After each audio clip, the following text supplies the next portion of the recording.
Yo, what's up mga ka-feeling? For today's video, pag-uusapan natin ang isang usapang hindi maiiwasan. Bakit nga ba may mga pulis na kagaya ko na nagiging mayabang sa tingin ng iba? Ang yayabang daw namin mga pulis. Marami na rin ang mga bashers dito sa page natin. Totoo bang ganun talaga kami? O may mas malalim na dahilan sa likod ng aming kayabangan o pagkilos?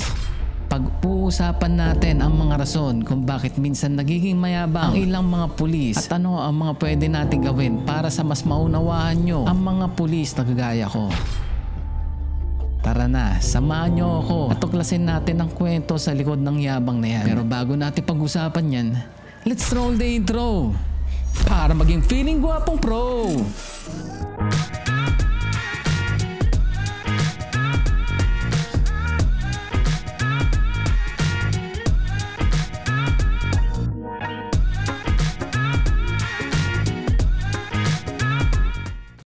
Maraming salamat po sa pagbabalik nyo dito sa segment natin ang Police the Academia o sa page natin. At huwag nyo na rin pong kalimutan ang YouTube channel natin, ang Feeling Vlogger 143.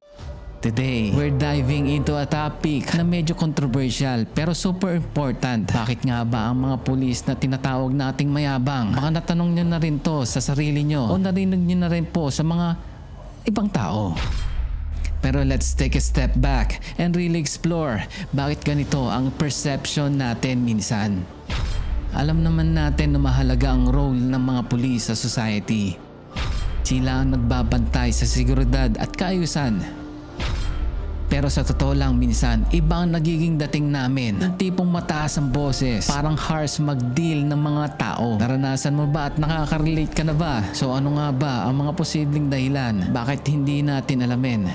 Pero ang trabaho ng pulis, sobrang stressful. Araw-araw kailangan naming harapin ang iba't ibang klase ng tao. Tapos lagi pa kaming on call para sa kahit anong mga emergencies.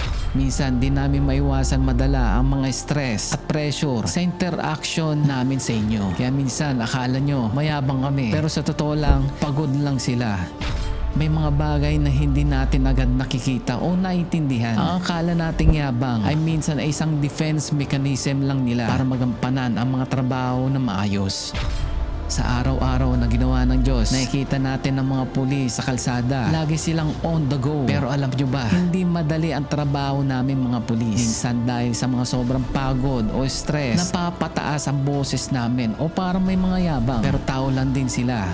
Mga ka-feeling katulad nyo, napapagod din kayo at minsan hindi naiisip na medyo harsh na ang mga datingan nyo. Kaya naman konting intindi at pasensya lang po sa amin.